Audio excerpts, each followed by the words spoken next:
అంతా ఒకటిదేను ఏదో పేపర్లు అంటే ఇచ్చేస్తామా ఇది ఆ రోజున ఇది రుణమాఫీ గురించి మాట్లాడినప్పుడు అట్లా చేస్తారనే ఉద్దేశంతో బాధితులు అక్కడే కూర్చొని ₹1 కోటి తీసుకువెళ్ళారని విన్నా. నేను ఎంతవరకు నిజమో నాకు తెలియదు.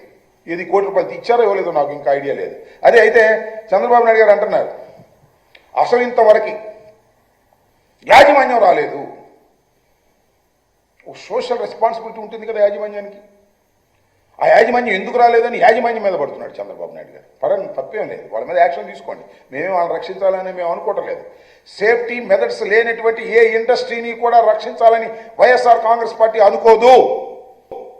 ఖచ్చితంగా కార్మికుల యొక్క శ్రేయస్సును కోరుకోవలసినటువంటి బాధ్యత మన మీద ఉంటుంది. వాళ్ళు రాలేదనేటువంటి మాట మాట్లాడుతున్నారు. మళ్ళీ ఇప్పుడు ఏదో ఉన్నది ఈ 17 కోట్లు ఇచ్చిని వాళ్ళే ఇవ్వాలంటున్నాడు. మరి ఇచ్చారో లేక ఇవ్వాలని ఈయన హుకుం జారీ చేస్తున్నాడు నాకు తెలియదు. మరి వాళ్ళతో కాంట్రాక్ట్ లేకోకుండా వాళ్ళే ఇస్తారని ఎందుకు చెప్పారు మీరు? ఆల్రెడీ మీరు కాంట్రాక్ట్లో ఉన్నారు కొంతమందితో. మళ్ళీ ఆయన కూడా వాళ్ళ మీద నెట్టేటటువంటి ప్రయత్నం చేస్తున్నారు.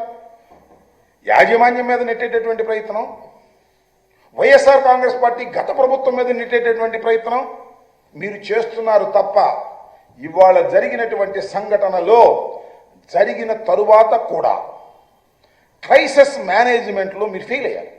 100% ఫెయిల్ అయ్యారు. దానిలో ఏ విధమైన సందేహం లేదు. ఎందుకంటే 4 గంటలకు ప్రెస్ మీట్ పెట్టి కూడా హోంమంత్రి గారు డిజాస్టర్ మేనేజ్మెంట్ ఆమె చేతులు ఉంది, ఆమె కూడా ఇన్ఫర్మేషన్ లేదా ఏమిటి? ఉన్నా కూడా చెప్పకుండా చేశారా? అసలు నాకు అర్థం కదా. చెత్తగాత్రులను ఎక్కడికి తీసుకెళ్ళాలి? విశాఖపట్నం తీసుకెళ్ళాలి. విశాఖపట్నం కూడా వెరీ నియర్, అనకాపల్లి తీసుకెళ్లారు. అక్కడి నుంచి మళ్ళీ విశాఖపట్నం తీసుకెళ్ళారు. అంటే ఏదో చిన్న సంఘటనలే, ఏదో చిన్న ఫ్రంట్ పేజీలో వచ్చే సంఘటన కాదు ఇది. 2-3 చనిపోయి ఉంటారు అనేటువంటి భావన ప్రభుత్వానికి కలిగింది, ఇక్కడున్న ప్రభుత్వానికి తాడేపల్లిలో. అందువల్ల దాన్ని సీరియస్గా తీసుకోకుండా పక్కకు పెట్టేటటువంటి ప్రయత్నం చేసి ఇవాళ చంద్రబాబు నాయుడు గారు సుదీర్ఘమైన ఉపన్యాసాలు చెప్తున్నాడు మీడియా ముందుకు వచ్చి. మేము జరిగినటువంటి సంఘటనలో 2019 నుంచి 24 వరకు ఇంతమంది చనిపోయారు, అంతమంది చనిపోయారు, ఒక లిస్టు చెప్పారు. నాకు అర్థం కాదా ఆ లిస్ట్ ఎందుకయ్యా? ఇప్పుడు మా మీద ఎందుకయ్యా నువ్వు బురద వెళ్ళటం? నీకు ప్రభుత్వం వచ్చింది కదా, నీ చేతిలోకి వచ్చింది కదా, నీకు చాలా సీట్లు ఇచ్చి గెలిపించారు కదా, నీ బాధ్యత ఏంటంటే ఆ బాధ్యత గురించి మాట్లాడటం. నేను చూసే ఇందాక ఇంటర్నెట్లో, ఎందుకంటే అది కూడా నిజంగా ఈ సందర్భంలో బాధితులు చనిపోయి చాలామంది బాధపడుతున్న సందర్భంలో నేను చెప్పడం బాగోదు. కానీ చంద్రబాబు నాయుడు గారు దీన్ని రాజకీయం చేయాలని, మా మీద గుడ్డగలిసి ముఖాన వేయాలనేటువంటి ప్రయత్నం చేస్తున్న సందర్భంలో నేను చెప్పదలుచుకున్నాను. 2014 డిసెంబర్లో హెచ్పిసిఎల్ ప్రమాదంలో 11 మంది చనిపోయారు. 2014 జూన్లో గెయిల్ పైప్ లైన్ పేలి 15 మంది చనిపోయారు. అంజికో ఫార్మాలో 2017 మే నెలలో జరిగిన 2 చనిపోయారు. 2014 స్టీల్ ప్లాంట్లో జరిగిన ప్రమాదంలో 2 ఇంజనీర్లు మరణించారు.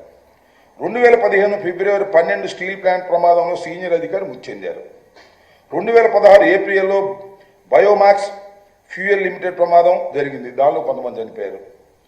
ఈ రకంగా 2016 ఏప్రిల్లో దువ్వాడ స్పెషల్ ఎకనామిక్ జోన్లో అగ్ని ప్రమాదం జరిగింది, దానిలో చనిపోయారు. స్పెయిన్ ఫార్మాలో 2018లో ప్రమాదం, 2 మృతి.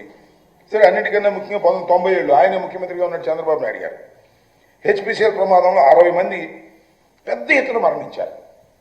చంద్రబాబు నాయుడు గారి టైంలో మాత్రం ఏమి ప్రమాదాలు జరగవు, ఆయన బాగా సేఫ్టీ తీసుకుంటాడు, మేము వ్యవస్థను కూల్చేసేసాం, అందువల్ల ఈ ప్రమాదం జరిగిందనేటువంటి ఒక అసంబద్ధమైన ఆర్గ్యుమెంట్ తీసుకొచ్చేటటువంటి ప్రయత్నం చంద్రబాబు నాయుడు గారు చేయటం చాలా దురదృష్టకరమైనటువంటి ప్రయత్నం అని కూడా ఈ సందర్భంగా మనవి. ఎంతకాలం అయ్యా బాబు నాకు అర్థం కాల.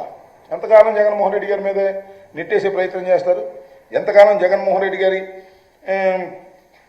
వల్లే పోయిందనేది, మేము వ్యవస్థల్ని నాశనం చేశామనేటువంటి మాట మాట్లాడతారు. నిన్న అక్కడ జరుగుతున్న సందర్భంలో మీరు ముగ్గురు కూర్చునే ఉన్నారు. ఇక్కడ డీజీపీ, చంద్రబాబు నాయుడు గారు, హోంమంత్రి గారు అంతా కూర్చున్నారు. ఏం మాట్లాడుకున్నారు మీరు? జగన్మోహన్ రెడ్డి మీద బురద జల్లే కార్యక్రమం.